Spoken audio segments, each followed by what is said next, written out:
Assalamualaikum warahmatullahi wabarakatuh. Jumpa lagi dengan channel simulasi logistik dan transportasi.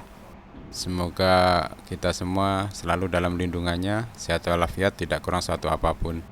Pada kesempatan kali ini saya sedikit sharing tentang penyusunan barang terhadap muatan yang akan dibongkar secara estafet atau secara diecer seperti itu ya. Karena kalau ini tidak kita perhatikan nanti akan merepotkan pada saat aktivitas bongkar muatan. Tergantung jenis barangnya atau ragam barangnya ya. Ada berbagai pola nanti yang bisa dilakukan terhadap penyusunan barang ini. Pertama, kita asumsikan bahwa kita menggunakan truk yang hanya bisa diakses dari belakang, yaitu full box atau semi box gitu ya. Juga open top umumnya juga diakses dari belakang. Untuk yang seperti ini tentu prinsip yang digunakan adalah LIFO, yaitu last in first out. Jadi untuk barang yang akan dibongkar duluan akan ditaruh atau dimuat yang terakhir kali. Jadi barang yang dimuat pertama justru nanti akan dibongkar yang terakhir kalinya, karena posisinya tentu akan di belakang. Ada beberapa pola ya yang bisa diterapkan. Pertama, kalau barangnya sejenis atau barang itu benar-benar sama semua ya. Misalnya kalau pengalaman saya selama ini tuh ngangkut barang itu ada paket bantuan makanan tambahan pengganti ASI. Itu satu paket isinya sama. Atau pernah juga mengangkut bantuan untuk seragam linmas, itu satu paket isinya sama. Ini relatif susunannya ya sesuai dengan jumlah yang akan didistribusikan seperti itu. Artinya tidak perlu disusun secara khusus karena barangnya sama.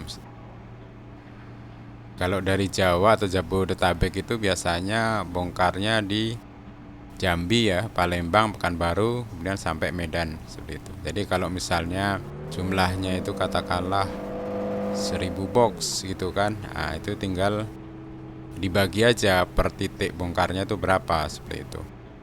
Kemudian yang kedua itu barangnya berbeda. Berbeda ini dalam pengertian misalnya katakanlah selama ini yang pernah saya alami itu mengangkut buku paket sekolah ya. Itu kan ada paket untuk kelas katakanlah kelas 1 sampai 3 dan kelas 4 sampai 6. Itu kan ada dua jenis.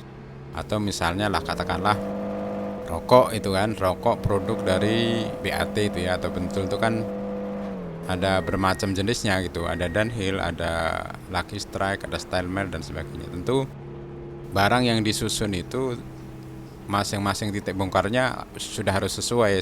Misalnya kalau seperti paket buku tadi, misalnya bongkar di Jambi 300 box yang terdiri dari katakanlah 100 untuk paket kelas 1 sampai kelas 3 dan 200 untuk paket kelas 4 dan kelas 6, ya memang harus disusun seperti itu. Tidak bisa disusun misalnya paket kelas 1 sampai 3 bersama-sama, kemudian paket kelas 4 sampai 6 juga dalam satu susunan yang sama gitu kan. Ini nanti akan merepotkan pada saat pembongkaran, kecuali truk yang dipakai adalah truk wingbox, karena wingbox kan bisa diakses dari samping kanan dan kiri. Kalau disusun seperti itu tidak masalah. Kemudian yang ketiga, ada juga barang itu sama tapi ada nomor serinya. Contohnya itu seperti barang yang pernah kami handle itu spare part. Itu walaupun barangnya sama, kalau titik bongkarnya beda karena serinya beda, tentu setiap titik itu sudah harus disusun untuk yang dibongkar titik dimaksud. Ya misalnya berita dari Jakarta muatannya untuk Jambi, Palembang, Pekanbaru dan Medan. Tentu yang pertama dimuat tentu adalah yang bongkar Medan. Itu sudah sebanyak dan sesuai jumlah yang akan dibongkar di Medan. Kemudian baru dimuat yang bongkar di Pekanbaru Palembang dan Jambi. Artinya barang itu tidak boleh, walaupun sejenis itu tidak boleh dicampurnya, walaupun itu menggunakan truk wing box, karena akan menyulitkan pada saat kegiatan pembongkaran barang. Kemudian kalau berikutnya, kalau barangnya memang benar-benar beda, ya jelas ini juga mengacu pada pola seperti yang 3 tadi, karena beda otomatis ya barang itu harus dikelompokkan sesuai dengan titik bongkarnya.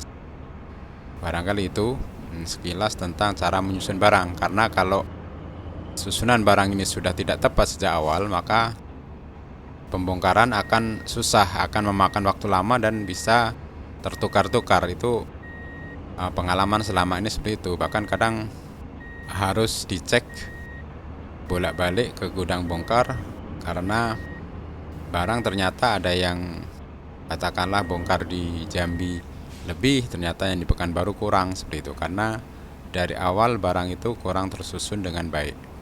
Jadi itu harus menjadi perhatian, karena kesalahan bongkar tentu akan berakibat pada barang itu tidak sesuai dengan surat jalannya, dan tentu akan jadi masalah kalau barang yang urgent seperti itu. Jadi memang susunan barang ini, terutama mana yang harus dibongkar duluan dan mana yang harus dibongkar di belakangan, urutannya ini harus betul-betul menjadi perhatian.